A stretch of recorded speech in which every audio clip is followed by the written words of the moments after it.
Hello everyone, welcome to Chetan Bharat learning and welcome to weekly current affair series of CBL। आज हम करेंगे current affairs which are from 22nd of September to 28th of September regarding the subject of geography and environment. तो शुरू करेंगे ये देखते हुए कि कौन कौन से टॉपिक्स को हमें आज टच करना है, किन किन चीज़ों को हमें पढ़ना है। उन्हीं इश्यूज़ के ऊपर आपको कुछ क्वेश्चंस भी दिए जाएंगे प्रीलिम्स के रिगार्डिंग एंड मेंस के रिगार्डिंग। तो पहले देखते हैं कौन से इश्यूज हम डिस्कस करेंगे आज। फर्स्ट हम करेंगे चीता री इंट्रोडक्शन प्लान। देखो अभी रिसेंटली नामीबिया से हमारे यहाँ पर कूनो पालपुर जगह पर चीताज को हम लोग लेकर आए हैं। हमारे काम की चीज ये है अब कि अफ्रीकन चीताज और एशियाटिक चीताज कैसे आपस में डिफरेंट हैं, और क्या अफ्रीका के जो चीताज हैं उनको अगर आप इंडिया में सर्वाइव करवाना चाहते हैं तो उसके लिए किन किन बातों का आपको ध्यान रखना पड़ेगा और क्या क्या चैलेंजेस वो लोग फेस कर सकते हैं, उसके बारे में हम पढ़ेंगे। तो बेसिकली इस पूरे प्लान को सक्सेसफुल बनाने के लिए हमें क्या क्या चीज़ों की जरूरत पड़ेगी उस पर हम बात करेंगे। नेक्स्ट हम करेंगे lifestyle for the environment movement, life movement. देखो ये जो मूवमेंट है ग्लासगो समिट 2021 में जो दिसंबर में हुई थी उसके साथ ही लॉन्च किया गया था। अभी रिसेंटली न्यूज़ में है क्योंकि लाइफ मूवमेंट के दौरान एक जो अग्नि तत्व है उसको लॉन्च किया गया है। अग्नि तत्व जिसके लिए लोगों को अवेयर करवाया जाएगा कि बेसिकली जो एनर्जी है उसको प्रोड्यूस करने के तरीके कितने हैं और किस तरीके से हम लोग एनवायरनमेंट में क्लाइमेट चेंज को रोक सकते हैं, ग्लोबल वार्मिंग को रोकने के लिए how individual can play it's part. तो उस पर हम बात करेंगे कि क्या ये मूवमेंट है, इसके क्या सिग्निफिकेंस हैं और लोगों के पार्टिसिपेशन क्यों ज़रूरी है in making the environment clean and pollution free. फिर हम बात करेंगे ब्रेक थ्रू एजेंडा रिपोर्ट 2022। अभी recently international energy agency and IRENA दोनों ने मिलकर ये जो रिपोर्ट है वो लॉन्च करी है, जिसमें ये बोला गया है कि पिछले कुछ महीनों में, पिछले कुछ सालों में अगर इंटरनेशनल कोलैबोरेशन नहीं होता बिटवीन एनी टू कंट्रीज तो जितना ज़्यादा हम लोग अचीव कर पाए हैं रिगार्डिंग द क्लाइमेट चेंज उतना हम अचीव नहीं कर पाते। तो international collaboration is basically the key जिसकी वजह से हम इंडिया में या पूरे वर्ल्ड में ग्रीन हाउस गैस एमिशंस को रोक सकते हैं और अल्टीमेटली एक pollution free plus global warming free world create कर सकते हैं। तो ये रिपोर्ट ने कुछ बताया भी है, हमें रिकमेंडेशंस भी दी हैं कि किस तरीके से इन चीज़ों को ठीक कर सकते हैं और हम इंटरनेशनल कोलैबोरेशंस के अलावा किन बातों पर ध्यान अगर देंगे तो चीज़ें हमारी और बेटर हो जाएंगी। फिर हम करेंगे global clean energy forum.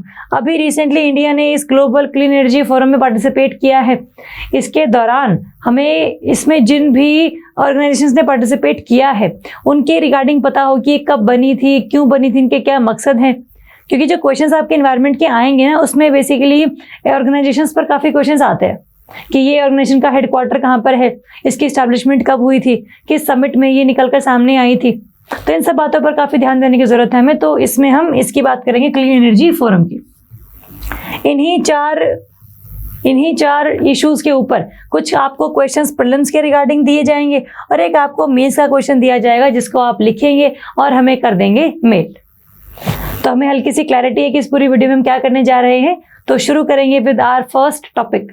First topic है हमारा चीता री इंट्रोडक्शन प्लान। अगर हम चीताज की बात करें तो अफ्रीका में मिलते हैं ये और एशिया में मिलते हैं। एशिया में इंडिया और ईरान एक जगह ऐसी है जहां पर चीताज बहुत ज़्यादा नंबर में पाए जाते थे, लेकिन इंडिया में चीताज 1952 में ही एक्सटिंक्ट हो चुके हैं और अब ये सिर्फ पाए जाते हैं ईरान कंट्री में। तो पहले ये बात भी चल रही थी कि हम लोग नामीबिया की बजाय अगर ईरान से ही चीताज ले आए तो फिर क्या ये हम ऐसा कर सकते हैं। तो इसके ऊपर ये डिबेट चली थी कि ईरान में जो चीताज हैं वो अराउंड 40 to 50 नंबर में ही है, तो पहले ही वहाँ पर कम है और अगर आप उनको डिस्ट्रीब्यूट कर देंगे तो फिर या क्या पता वो इंडिया में आकर सर्वाइव ना कर पाए because of the climatic conditions. तो इसलिए फिर वो प्लान ड्रॉप कर दिया गया और नामीबिया से अफ्रीकन स्पीशीज जो है आपकी चीताज की उनको लेकर आया गया। ठीक, एक तो ये चीज़। अगर हम अफ्रीकन चीताज की बात करें तो ये मेनली आपको मिलते हैं अफ्रीका में, सऊदी अरेबिया वाली जगह, नामीबिया वाली जगह। कहने का मतलब जो सदर्न अफ्रीका है ना वहाँ पर काफ़ी नंबर में आपको चीताज मिल जाएंगे। तो इसीलिए हम लोगों ने क्या सोचा है कि अगर इंडिया में पहले पाए जाते थे इसका मतलब वो क्लाइमेटिक कंडीशंस के अनुसार ढल जाएंगे और अगर हम कहीं और से लेकर आएंगे अभी चीताज तो वो भी ढल जाएंगे इसमें। तो इसीलिए रीलोकेशन का जो कंसेप्ट है that would not be wasted. तो इसीलिए हम लोग अराउंड 8 चीताज जो है वो लेकर आए हैं from Namibia to Kuno Palpur national park, जो कि है आपका मध्य प्रदेश में। तो आपको कहाँ से लेकर आए हैं ये पता हो, नामीबिया से लेकर आए हैं। इंडिया में किस नेशनल पार्क में है? कूनो पालपुर नेशनल पार्क में है। तो आपको ये पता होना चाहिए, ठीक। अगर हम बात करें एशियाटिक और अफ्रीकन चीताज की, सबसे पहली बात तो यही हम कर लेते हैं कि अब दोनों में डिफरेंस क्या है। देखो, ये हैं आपके अफ्रीकन चीताज और ये हैं आपके एशियाटिक चीताज। पेपर में क्वेश्चन के डिफरेंस के ऊपर भी आ सकता है। जैसे अगर हम बात करें कि जो एशियाटिक चीताज हैं उनकी बॉडी पर जो स्पॉट्स हैं they are not very clear, लेकिन जो अफ्रीकन चीताज हैं उनकी बॉडी पर जो भी मार्क्स हैं ये बहुत क्लियर है और बहुत डार्क स्पॉट्स हैं। साथ में जो अफ्रीकन चीताज हैं they are bigger and Asiatic cheetahs are smaller in size. ये हल्के से कलर में थोड़े से पेल है, ये हल्के थोड़े से कलर में डार्क है। तो कलर का हल्का सा आपको डिफरेंस पता हो, आपको जो साइज है उसका डिफरेंस पता हो, और साथ में जो स्पॉट्स हैं वो किसके डार्क हैं किसके थोड़े से पेल येलोइश है वो पता हो। एक तो ये चीज, जैसे यूपीएससी में क्वेश्चन एलिफेंट्स के ऊपर आ गया था पिछले से पिछली बार, वैसे ही चीताज के ऊपर भी आ सकता है, तो आप उसके लिए भी तैयार रहिए। अगर हम अफ्रीकन चीताज की बात करें तो IUCN, पहली बात तो इंडिया में तो है ही नहीं, तो WP एक्ट में तो ये होंगे ही नहीं, लेकिन अफ्रीकन चीताज IUCN लिस्ट में है आपकी वल्नरेबल कैटेगरी में। लेकिन on the other hand Asiatic cheetahs जो है वो हमारे क्रिटिकली एंडेंजर्ड की लिस्ट में है। अब ऐसा आपको याद भी करना पड़ेगा कि दोनों में वल्नरेबल हल्की सी कम खतरनाक कैटेगरी होती है, ये ज्यादा खतरनाक कैटेगरी है। तो एशियाटिक चीता तो है ही खतरनाक, क्योंकि ईरान में सिर्फ बचे हैं 40 से 50 नंबर में, इंडिया में खत्म ही हो चुके हैं। तो इसीलिए एशियाटिक चीताज क्रिटिकली एंडेंजर्ड है IUCN लिस्ट में। अफ्रीकन चीताज आपके वल्नरेबल है, जो कि अराउंड पूरा 65,000 to 7,000 अफ्रीकन चीताज जो हैं वो आपके अफ्रीका वाले रीजन में मिल जाएंगे। इसीलिए इतने थाउजेंड्स की अमाउंट में से कुछ चीताज अगर हम इंडिया में ले आएंगे तो इकोसिस्टम वहां का डिस्टर्ब नहीं होगा। तो इसी मकसद को पूरा करते हुए हम लोग इसको यहाँ पर लेकर आए हैं। बिगर इन साइज है, इंडिया में नहीं मिलते हैं, ईरान में 40 to 50 हैं, तो ये सब चीज़ें जो है हम लोग कर चुके हैं। तो आपको इन दोनों का डिफरेंस पता हो, पेपर में क्वेश्चन अगर एलिफेंट पर आ सकता है तो इनके ऊपर भी आ सकता है। लेकिन अब क्वेश्चन ये आता है कि हम इनको लेकर आए क्यों हैं। What was India's reason, what was India's rationale behind reintroduction of cheetahs. जैसे फॉर एग्जाम्पल अगर हम बात करें कि अगर चीताज को हम लोग लेकर आ गए हैं तो इससे फायदा क्या होगा। पहली बात तो सबसे बड़ी यही है कि इकोसिस्टम का जो फंक्शन है वो बहुत अच्छे तरीके से हम लोग इस्टेब्लिश कर पाएंगे। जैसे हम कहते हैं ना कि every ecosystem has some services, तो इकोसिस्टम में आपके एनिमल्स, आपके वाटर, आपका एनवायरनमेंट, ये सब जो चीज़ें हैं ये काफ़ी अगर वेल मेंटेन्ड है तो वहाँ का पूरा का सिस्टम जो है वो अच्छे तरीके से चलता है। अगर किसी भी इकोसिस्टम में आपके बहुत ज़्यादा हर्बीवोर्स हैं तो वो क्या करेंगे, सारे ग्रास को खा जाएंगे, तो वहाँ पर आपका ग्रास की क्वांटिटी कम पड़ जाएगी पूरे इकोसिस्टम में। और जब ग्रास कम पड़ जाएगा अगले कुछ सालों बाद तो जो हर्बीवोर्स हैं वो क्या खाएंगे, तो उनकी अमाउंट भी कम होनी शुरू हो जाएगी। इसीलिए आपको एक इकोसिस्टम में एक फूड चेन को मेंटेन रखने के लिए ग्रासेस भी चाहिए हैं, हर्बीवोर्स भी चाहिए हैं, कार्निवोर्स भी चाहिए हैं, और लास्ट में आपके जो टर्शरी कंज्यूमर्स है ना ये, तो ये सब भी हमें चाहिए हैं। तो इसीलिए इकोसिस्टम के फंक्शन को एस्टैब्लिश करने के लिए, फूड चेन को कंट्रोल में रखने के लिए जो प्रेडेटर्स हैं उनको हम लोग लेकर आए हैं। साथ में इको टूरिज्म का कंसेप्ट है कि जो सफारी पार्क्स वगैरह हैं वहाँ पर काफ़ी सारे जो टूरिस्ट हैं वो आते हैं, चाहे फॉरेनर्स की आप बात कर लो, चाहे इंडियंस की आप बात कर लीजिए, तो इससे भी जो टूरिज्म इंडस्ट्री है वो काफ़ी ज़्यादा ग्रो करती है। और साथ में इंडिया इसको लेकर अगर आया है तो इंडिया का एक जो इमेज है पूरे वर्ल्ड में ऐसा है कि इंडिया सिर्फ एक ऐसे इकलौता कंट्री है जहाँ पर आपको पूरी 5 स्पीशीज ऑफ बिग कैट्स मिलती हैं। टाइगर इंडिया में है, लायन इंडिया में है, लेपर्ड इंडिया में है, स्नो लेपर्ड भी इंडिया में मिलता है, और चीताज भी अब इंडिया में आ गए हैं। तो India has become that country. तो ये सब रीजंस हैं हमारे चीताज को इंडिया में लेकर आने के लिए। लेकिन अब इसके साथ में कुछ चीज़ें ऐसी भी हैं कि जो चैलेंजेस के तौर पर आती हैं कि अब करे तो करे क्या। देखो नॉर्मली क्या है ना कि हर एक स्पीशी का एक इकोलॉजिकल निश होता है। इकोलॉजिकल निश का मतलब होता है कि उसके रहने की जगह है ना, उसका फूड निश उसमें आ जाएगा कि वो क्या खाता है, आपका शेल्टर निश कि वो कहाँ रहता है, उसकी क्या टेम्परेचर, रेनफॉल को लेकर एक्सपेक्टेशंस हैं। तो अगर आप किसी भी स्पीशी को एक जगह से लेकर दूसरी जगह पर रखते हैं तो क्लाइमेटिक कंडीशंस बिल्कुल एग्जैक्ट हम लोग नहीं दे पाते, इसीलिए सर्वाइवल का जो रेट है वो कहीं ना कहीं कम हो जाता है। तो इसीलिए अगर आप इनको यहाँ पर लेकर आए हैं, रीलोकेट आपने किया है, तो आप बहुत प्रॉपरली मैनेज करेंगे इन्हें, अदरवाइज पता हमें लगेगा बाद में कि ये भी एक्सटिंक्ट होने के कगार पर आ चुके हैं। आपको हंटिंग रोकनी पड़ेगी, आपको पोचिंग रोकनी पड़ेगी, आपको इनके जितने भी खाने का ख्याल है वो रखना पड़ेगा। तो ये सब जो चीज़ें आपको करनी पड़ेंगी। फॉर एग्जाम्पल हमारे पास एक एविडेंस है कि एक टाइग्रेस है सुंदरी, जिसको हम लोगों ने आपका सतकोशिया, जो उड़ीसा में आपका टाइगर रिजर्व है, वहाँ से हम लोग लेकर आए थे, लेकिन बाद में हमने उसको दोबारा ही भोपाल जू में रख दिया। क्योंकि जिनको जैसे नॉर्मली क्या होता है कि आप किसी भी एनिमल को हर रोज़ खाना देते हैं, लेकिन अगर आप उसको खाना देना बंद करें तो क्या वो खुद से शिकार करने के लिए कैपेबल है या नहीं है, ये हल्का सा अब क्वेश्चन इन डाउट है। तो अगर आप शुरुआत से ही किसी एनिमल को खाना खुद ही दे रहे हैं तो उसका जो शिकार करने की कैपेबिलिटी है वो कमज़ोर हो जाती है, तो जो बाकी आपके प्रे बेस है उसके ऊपर भारी पड़ जाते हैं। तो इसीलिए हमारे पास ये एविडेंस है कि अगर आप किसी भी स्पीशी को किसी जगह पर छोड़ते हैं जहाँ पर आप उसको अपना खाना खुद ही चूज करने के लिए बोल रहे हैं, तो फिर हल्का सा क्लाइमेटिक कंडीशंस को देखते हुए सर्वाइवल का रेट हल्का सा ऊपर नीचे हो सकता है। तो उसके लिए भी you have to manage this thing properly. फिर बात आती है कि जब भी आप किसी को इंट्रोड्यूस करोगे तो आसपास की स्पीशी के मुकाबले जो कि उस क्लाइमेट के बिल्कुल सूटेबल है, वो एडजस्ट कर चुके हैं अपने आप को, तो जो बाकी और जो नई स्पीशी आई है उसको कहीं ना कहीं क्लाइमेट की वजह से भी और जो आपकी स्पीशीज हैं उनसे भी खतरा हो सकता है कि जितना भी इनका जो भी नेटिव हैबिटेट्स में रहते हैं पहले से ही स्पीशीज, वो इनके ऊपर भारी पड़ सकती हैं। तो ये भी एक रीज़न है कि आपको देखना पड़ेगा कि जो चीताज हम लोग लेकर आए हैं वो क्या सही तरीके से मैनेज हो रहे हैं कि नहीं हो रहे हैं। फॉर एग्जाम्पल अगर हम बात करें कि जो अफ्रीकन चीताज थे उनको भागने के लिए काफ़ी सारी जो जगह अवेलेबल थी अफ्रीका वाली कंट्रीज़ में, लेकिन इंडिया में जो नेशनल पार्क्स हैं वो काफ़ी छोटे हैं, इसीलिए there can be the issue कि रहने की जो जगह हैं, उनका जो पूरा लाइफस्टाइल है, उनकी जो पूरी आपके जेनेटिक मेकअप है वो कहीं ना कहीं डिस्टर्ब हो सकता है। तो इसका भी हमें ध्यान रखने की ज़रूरत है। साथ में ये भी देखा गया है कि कई बार जो आपकी 5 स्पीशीज ऑफ बिग कैट्स एक जगह मिलती हैं, तो जो लेपर्ड्स हैं वो भी कई बार चीताज को खा जाते हैं। तो ये एक एविडेंस हमारे पास है कि जो लेपर्ड है वो चीताज को भी as a prey base use कर सकते हैं। तो क्योंकि आपका जो कूनो पालपुर नेशनल पार्क है वहाँ पर ऑलरेडी 50 अराउंड लेपर्ड्स हैं, तो अगर लेपर्ड्स और चीताज में कंपटीशन होता है तो लेपर्ड्स माइट ईट चीताज। तो इस बात का भी ध्यान रखना है कि क्या एक्चुअल में ऐसा होगा या नहीं होगा। अगर हो रहा है तो फिर हमें दोबारा से लोकेशंस को रीलोकेट करना पड़ेगा। तो ये एक इशू है हमारे पास।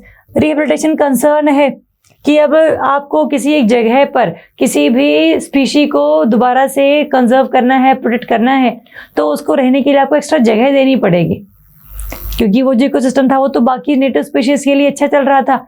आपने एकदम से कोई और स्पीशी वहाँ पर लाकर रख दी तो इकोसिस्टम इम्बैलेंस हो सकता है।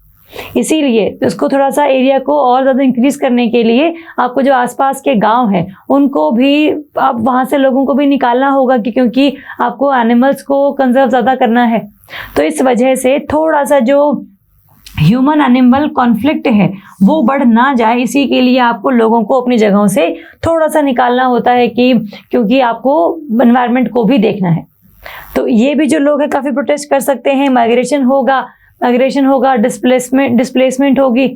तो इन सब बातों का भी ध्यान रखिए कि जिन भी लोगों को आप यहाँ से निकाल रहे हैं उनको बढ़िया रिहेबिलिटेट करने के जो एवेन्यूज़ हैं उनको प्रोवाइड करके दीजिए। ठीक है, तो ये सब चैलेंजेस हैं, ये आपको करना, ये आपको देखना पड़ेगा। इसको ठीक करने के लिए हम क्या कर सकते हैं ये हम देख लेते हैं कि what can be the way forward. For example आपका पोस्ट रिलीज मॉनिटरिंग है कि ठीक है आपने उनको एक बार इस नेशनल पार्क में छोड़ दिया है, बट उसके बाद ऐसे नहीं कि आपका काम खत्म हो गया, आपको बार बार जो चेकअप्स हैं वो करते रहना पड़ेगा। तो फर्स्ट आपको पोस्ट रिलीज मॉनिटरिंग करनी पड़ेगी, अवेयरनेस कैंपेन्स आपको चलाने पड़ेंगे। कि जितने भी हम चीताज लेकर आए हैं उनकी हमें कंजर्वेशन करनी है, हंटिंग ना हो, पोचिंग ना हो, लोगों को उसके बारे में पता हो। तो ये सब चीज़ें हम लोगों को करनी पड़ेंगी। For example priority list management है कि हम लोग जितनी भी पॉलिसीज़ बनाएं उसमें प्रायोरिटी सेट करें कि हमारी प्रायोरिटीज़ कौन सी स्पीशीज़ को बचाने की है, कौन सी वाइल्ड लाइफ जो है सबसे टॉप पर आनी चाहिए, अदरवाइज इकोसिस्टम जो है वो ख़राब हो जाएगा। क्योंकि बहुत सारी स्पीशीज़ ऐसी हैं जो होती हैं कीस्टोन स्पीशीज़, आपकी अम्ब्रेला स्पीशीज़, ये स्पीशीज़ ऐसी हैं अगर इनमें हल्का सा भी ऊपर नीचे होता है तो पूरे इकोसिस्टम हमारा डिस्टर्ब हो जाता है। तो प्रायोरिटी लिस्ट हम लोगों को मेंटेन करके रखनी पड़ेगी ताकि हम जितनी भी अपनी पॉलिसीज़ हैं उनको बढ़िया तरीके से इम्प्लीमेंट कर सकें, लोगों को रिहेबिलिटेट कर सकें, लोकल्स को हम लोग पार्टिसिपेट करवाएं, ना कि हम उनको वहाँ से निकाल दें। तो ये सब जो चीज़ें हैं ये आपको करनी पड़ेंगी, अदरवाइज चीताज का जो इंट्रोडक्शन है वो कहीं ना कहीं नेगेटिव साबित हो सकता है लॉन्ग टर्म में। तो ये ना हो, इसके लिए आपको वे फॉरवर्ड पता हो, क्या क्या चैलेंजेस हो सकते हैं ये आपको पॉइंट्स पता हो, और कि इसके फायदे क्या होंगे ये आपको पता हो। ठीक है, तो टॉपिक हम लोग इस तरीके से तैयार करेंगे। नेक्स्ट है आपका global clean energy action forum. देखो नाम से ही क्लियर है, क्लीन एनर्जी एक्शन फोरम है, एक ऐसा फोरम जहां पर सभी सारे मिनिस्टर्स हैं इकट्ठे होते हैं और ये बात करते हैं कि एक्चुअल में अगर हमें पूरे वर्ल्ड में क्लीन एनर्जी को इंक्रीज करना है, फॉर एग्जांपल आपका सोलर हो गया, आपका विंड एनर्जी हो गया, टाइडल एनर्जी हो गया, हाइड्रो इलेक्ट्रिक पोटेंशियल हो गया, ये सब जो है एक्सेट्रा, इन सबको अगर हमें इम्प्रूव करना है, इन सबको अगर हमें आगे लेकर जाना है तो किन किन चीज़ों को हमें ध्यान में रखना पड़ेगा, तो उन सब पर हम बात कर लेते हैं। एक तो ये चीज़ कि how to promote the clean energy in the world. दूसरा, अब इससे होगा क्या। देखो बेसिकली जो इलेक्ट्रिसिटी की डिमांड्स है वो हमारी पूरी होती हैं थ्रू कोल, लेकिन कोल के थ्रू बहुत ज़्यादा पोल्यूशन होता है, इसीलिए पोल्यूशन को कम करने के लिए we are taking the route of this clean energies. तो अब इससे होगा कि आपका ग्लोबल वार्मिंग भी कम होगा, आपकी जो ग्रीन हाउस गैस एमिशंस हैं जिसमें आपका CO2, आपका CH4, NO2, SO2 ये सब आ जाता है, ये सब आपका कवर हो जाएगा। तो ये सब आपका कम रिलीज होगा, तो अल्टीमेटली हमारे यहाँ पर pollution free plus global warming free जो टेक्नोलॉजी हमारे पास आ सकेगी।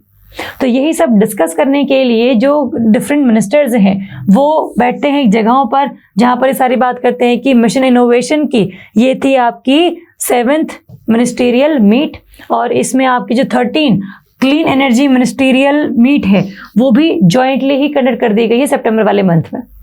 तो अब क्वेश्चन ये भी है कि what do we mean by clean energy ministerial meet, ये कब शुरू हुई थी, इसके क्या एजेंडाज हैं, हमारे यहाँ पर मिशन इनोवेशन क्या है, उसकी मिनिस्टीरियल मीट क्या है, उसके एजेंडाज क्या है, तो अपने को ये पता हो हल्का सा। बाकी थीम पर भी क्वेश्चन आता है कई बार, थीम है आपकी रैपिड इनोवेशन एंड डिप्लॉयमेंट। देखो अभी जो ज़रूरत है ना हमें, वो ज़रूरत ये है कि हम लोगों के पास प्रोडक्ट्स ही नहीं है आगे लॉन्च करने के लिए। तो प्रोडक्ट्स को लॉन्च करने के लिए पहले रिसर्च करनी पड़ेगी, उसके लिए हमें इनोवेशन करनी पड़ेगी। तो जितने भी नए प्रोडक्ट्स हैं जो कि आपके ग्रीन हाउस गैस एमिशंस को रोक सकते हैं उस पर आपको काम करना होगा, और इनोवेशंस को इम्प्रूव करने के बाद आपको उन्हें लॉन्च भी करना होगा।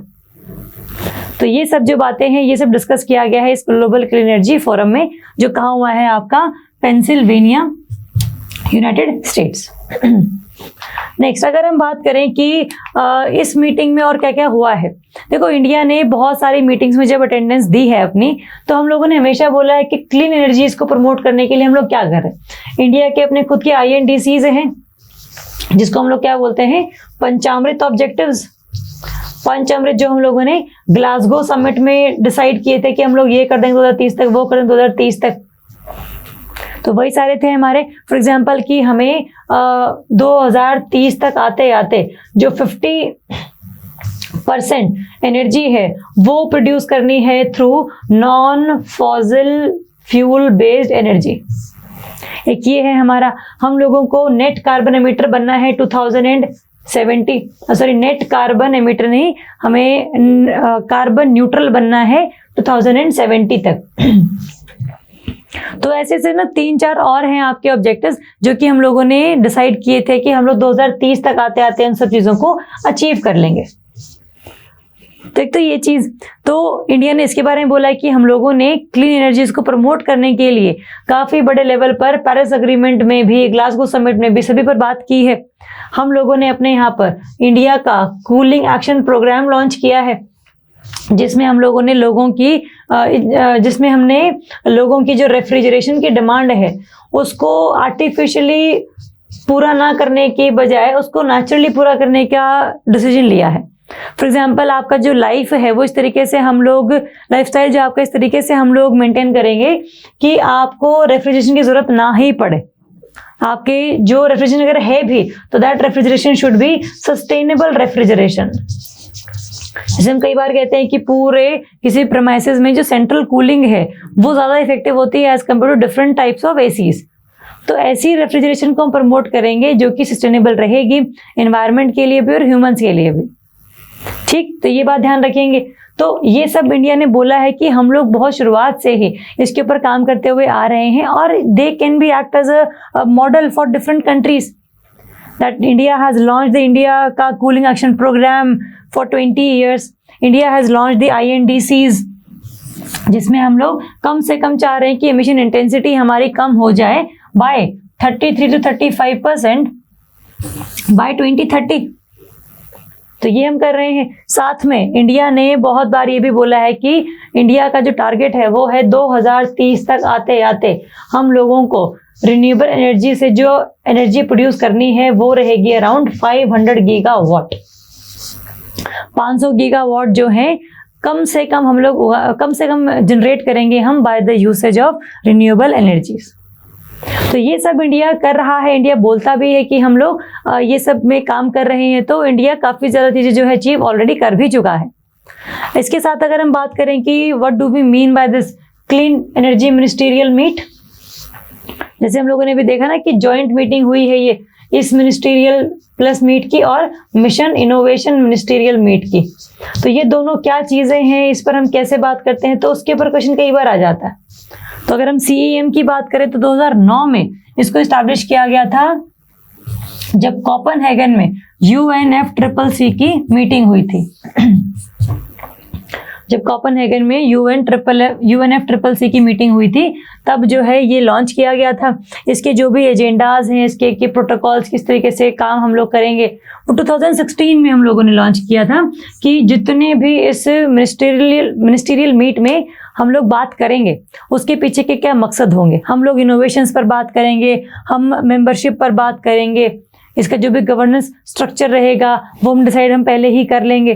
तो किसकी क्या रिस्पॉन्सिबिलिटीज हैं ये सब हम लोगों ने बता दिया था 2016 में।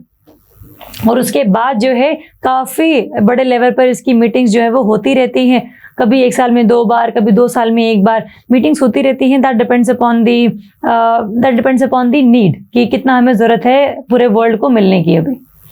तो ये जो है किस कब लॉन्च किया गया था, कब चालू किया गया था, ये हम लोगों ने देख लिया। और साथ में यही है कि पूरे वर्ल्ड को आपको एनकरेज करना है कि आप किस तरीके से एक पोल्यूशन विद पोल्यूशन एनर्जीज को आप कन्वर्ट कैसे कर सकते हैं पोल्यूशन फ्री एनर्जीज में। तो उसके रिगार्डिंग इनोवेशन करना, उसके रिगार्डिंग इंसेंटिव्स देना, उसके रिगार्डिंग फंडिंग प्रोवाइड करनी, ये सब जो डिसीजंस हैं वो पूरे के पूरे इस मीटिंग्स में लिए जाते हैं।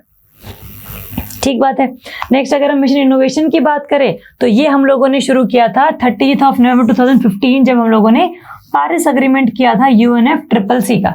देखो दोनों ही जो मीटिंग्स है वो है आपकी UNFCCC की, जो कि एक क्लाइमेट चेंज को रोकने के लिए ऑर्गेनाइजेशन है, जो कि हम लोगों ने 1992 में बनाई थी।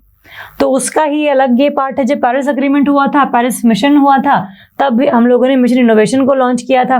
और ये मिशन इनोवेशन सिर्फ सभी कंट्रीज ने मिलकर नहीं, but around European union and 24 countries थी जिन्होंने इसको शुरू किया था। अब उसके बाद धीरे धीरे करके इसमें इंडिया भी मेंबर बनता चला गया। ठीक है, अब नाम से क्लियर है कि हर किसी मेंबर को ये बोला गया है कि अगले 5 सालों में आपने जो इनोवेशन के ऊपर फंडिंग लगानी है वो आपने कम से कम डबल कर देनी है अगले आने वाले 5 सालों में।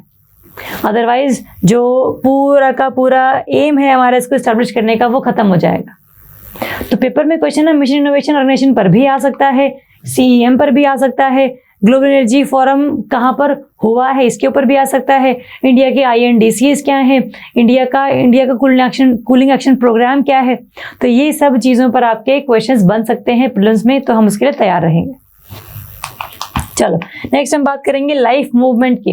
लाइफ मूवमेंट है लाइफस्टाइल फॉर एनवायरनमेंट मूवमेंट। देखो नाम से क्लियर है। तो एक तो चीज़ होती है कि हम लोग प्लास्टिक को यूज़ नहीं करेंगे, इसका मतलब हम लोगों ने अपने लाइफस्टाइल में ही चेंज कर लिया। एक होता है कि हमने प्लास्टिक यूज़ कर लिया, उसको हमने ढंग से डिस्पोज कर दिया। तो जो पहला वाला मेथड है वो ज़्यादा इफेक्टिव है as compare to the second method, क्योंकि आपने शुरुआत में ही जो चीज़ें हैं वो बेटर कर ली हैं। तो आपने अपना जो लाइफस्टाइल है वो इस तरीके से मेंटेन करके रखना है कि एनवायरनमेंट को हानि ना पहुंचे। और ये जो मूवमेंट है इसको हम पूरे वर्ल्ड में कह रहे हैं लाइफ मूवमेंट, जो कि हम लोगों ने 2021 में जो ग्लासगो समिट हुई थी उस समय ये आइडिया हम लोग लेकर आए थे। ठीक, अगर हम इसकी बात करें कि न्यूज़ में क्यों था ये, तो अभी इसमें जो अग्नि तत्व है, एक कंपोनेंट है आपके पंच महाभूत का, जिसमें आपका वाटर, फायर, अर्थ, एयर और आपका स्पेस आ जाता है। तो इन पंच महाभूत का भी एक कंपोनेंट है, उस पर हम लोगों ने लाइफ मूवमेंट में इसको इनकलकेट किया है, ताकि हम लोग ये बता सकें लोगों को कि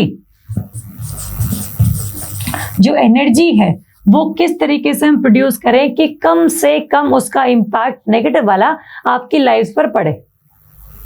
तो ये सब पूरा का पूरा अवेयरनेस कैंपेन के तौर पर हम चलाएंगे, किस तरीके से अग्नि जो है आपका एज एन एनर्जी उसको हम लोग यूज कर सकते हैं, है ना। तो अग्नि में आपका जियोथर्मल एनर्जी आ गया, उसमें आपका सोलर एनर्जी भी आ गया।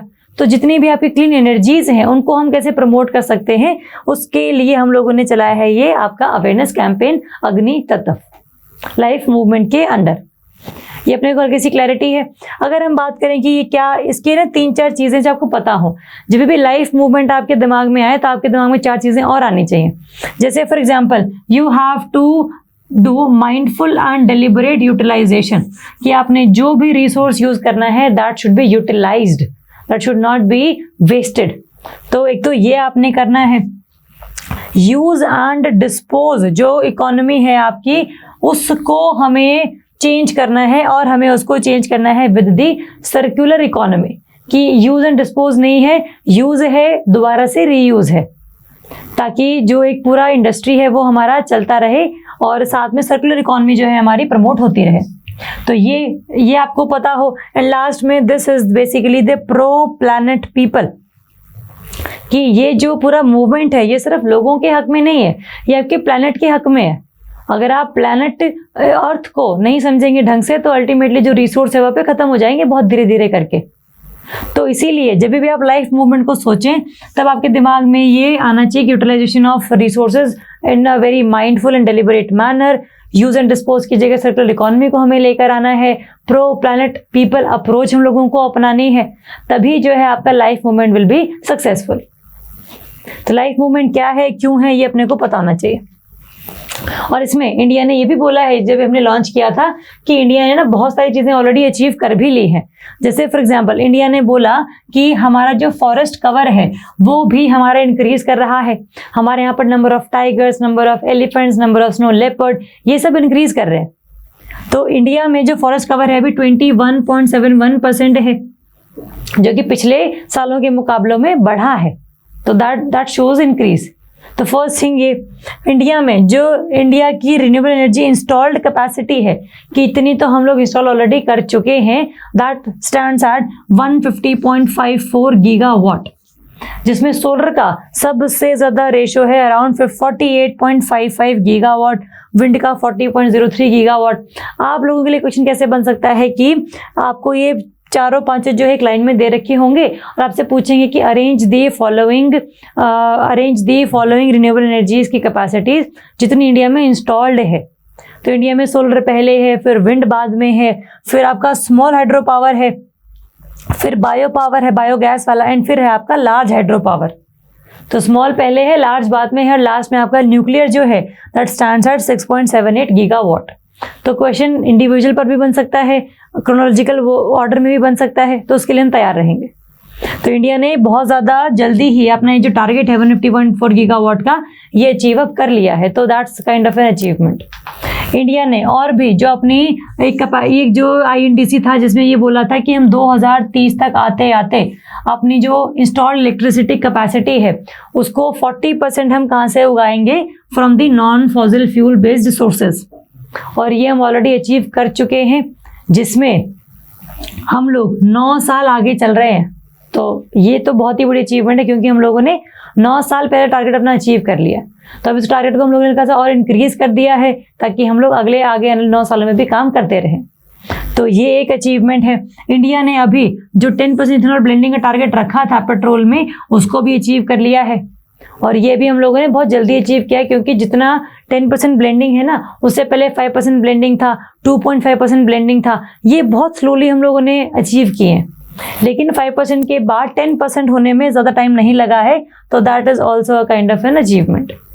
तो जब भी लाइफ मूवमेंट में अग्नि तत्व को हम लोगों ने लॉन्च किया था, तो इंडिया ने अपनी जो अचीवमेंट्स है वो भी बताई थी कि हम लोगों ने ऑलरेडी ये किया है, but yes we already want कि इससे भी ज़्यादा हम लोग चीज़ों को आगे अचीव कर सके।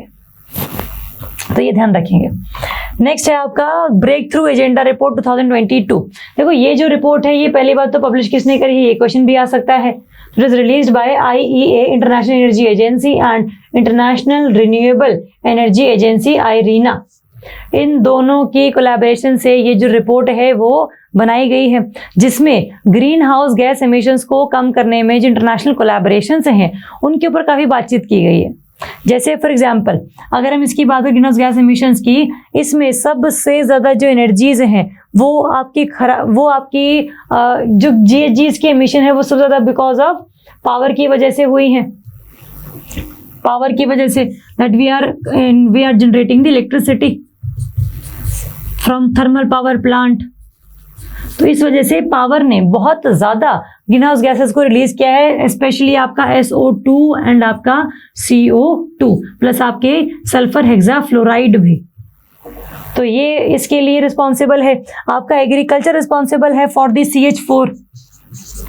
मीथेन गैस का जो सबसे अल्टीमेट सोर्स है वो आपका एग्रीकल्चर एंड लाइवस्टॉक इंडस्ट्री ही है। तो ये रिलीज करते हैं GHGs।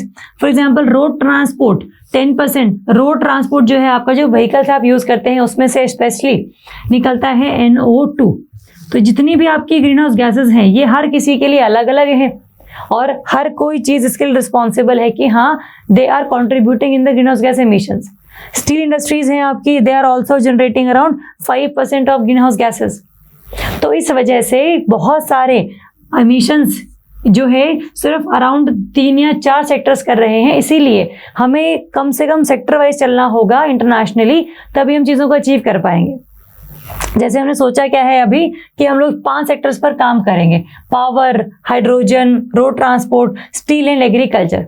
यही है पांचों जो कि पूरे अराउंड 60% के लिए रिस्पॉन्सिबल है of the greenhouse gas emissions. तो ये सब करने के लिए कैसे हम आगे बढ़ सकते हैं, उसके लिए कुछ रिकमेंडेशंस दी गई हैं by this breakthrough agenda report. जैसे फॉर एग्जांपल इन्होंने ये बोला है कि अगर पूरा वर्ल्ड इकट्ठा आएगा तो किन किन चीज़ों पर आप काम कर सकते हैं, वो हम आपको बता रहे हैं कि हमें ये पता है GHG एमिशंस होते हैं, ये पता है कि आप रोकना चाहते हैं, लेकिन कैसे आप रोकेंगे इसके पर हम बातचीत करेंगे।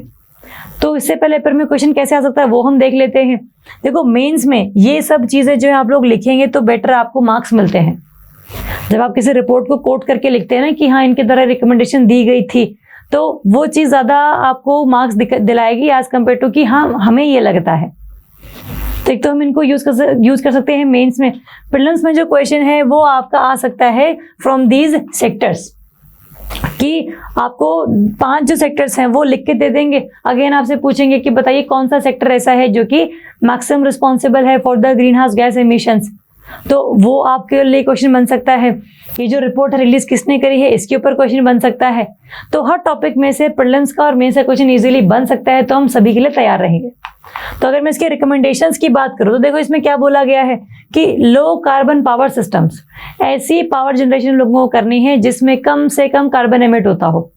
और वो कैसी हैं? वो है आपका सोलर, वो है आपका विंड, वो है आपका टाइडल, वो है आपका जियोथर्मल, वो है आपका न्यूक्लियर। तो ये हम कर सकते हैं। साथ में new cross border super grids हम लोग बना सकते हैं। जैसे फॉर एग्जांपल एक कंट्री है जो चीज़ों को नहीं कर पाती, जो टेक्नोलॉजिकल वाइज काफ़ी ज़्यादा पीछे है या बैकवर्ड है, लेकिन जो और कंट्रीज है जो उनके बिल्कुल साथ लगती हैं वो तो रिसर्च करते रहते हैं, इनोवेशन करते रहते हैं। तो अपने यहाँ पर जो इलेक्ट्रिसिटी वो उगा रहे हैं, जो बना रहे हैं, उसको आप थ्रू ग्रिड्स किसी और कंट्री में पहुँचा सकते हैं। तो सुपर ग्रिड्स बनाने की हमें ज़रूरत है, तभी इंटरनेशनली जो है चीज़ें हम लोग बेटर कर पाएंगे। तो ये भी जो एजेंडाज हैं वो हमारे पूरे कोर्स में है। साथ में टेक्निकल असिस्टेंस कि आप ठीक है सुपर ग्रिड्स नहीं बनाना चाहते तो आप एक काम कीजिए, आप जो इंसेंटिव्स हैं, टेक्नोलॉजी है, वो आप कंट्री को ट्रांसफ़र कर दीजिए ताकि पूरे वर्ल्ड का भला हो जाए। क्योंकि पोल्यूशन ऐसा तो है नहीं कि अगर वो इस कंट्री में होगा तो आपकी कंट्री को इफेक्ट नहीं पड़ेगा, तो वो तो पूरे वर्ल्ड का फिनोमिना है। तो you can provide technology and you can provide incentives. आपके टारगेट और डेफिनेशन बिल्कुल सही हो। जैसे किसी कंट्री का टारगेट ये है कि 2050 तक हम लोगों को नेट कार्बन स्टोरेज वाला बनना है। मतलब हम कम से कम कार्बन को, जितना अगर हम कार्बन रिलीज कर रहे हैं उतना कम से कम हम लोग स्टोर भी कर सके। तो हम लोगों को कार्बन न्यूट्रल बनना है 2050 से 2070 तक। हर कंट्री का टारगेट अलग है। हमारा काम ये है कि हर कंट्री को टारगेट हम लोगों को सेम दे ताकि हम सेम पैमाने पर काम कर सके, सेम स्पीड पर काम कर सके और सेम लेवल पर आकर डिफरेंट कंट्रीज आपस में कोलैबोरेट कर सके।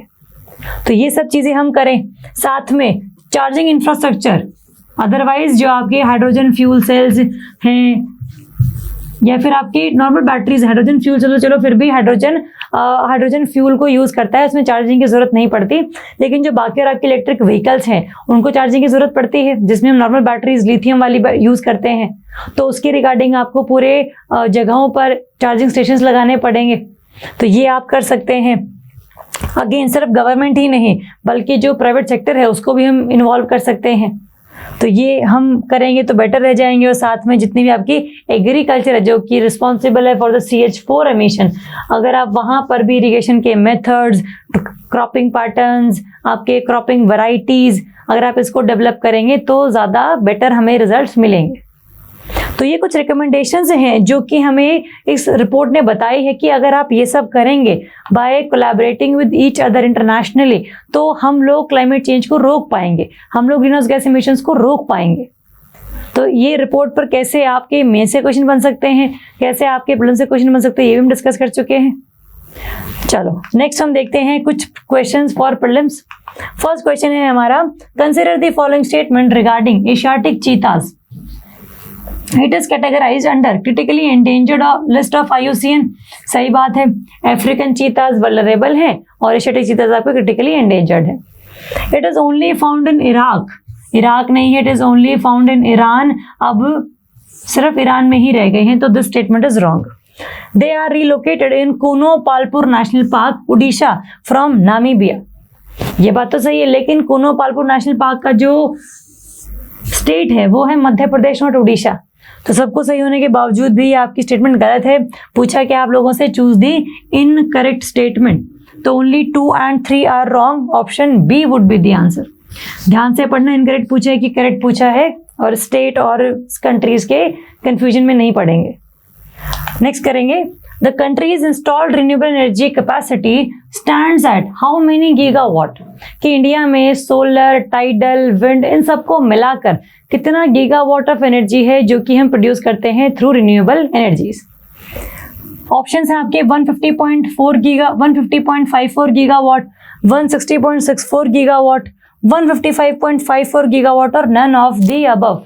देखो ऐसे जो क्वेश्चंस है ना जहां पर डायरेक्टली आपसे पूछा जाता है कि कितनी कैपेसिटी है, तो उसमें ना आपको हल्का सा अगर आपको आता है तभी आप अटेम्प्ट कीजिए।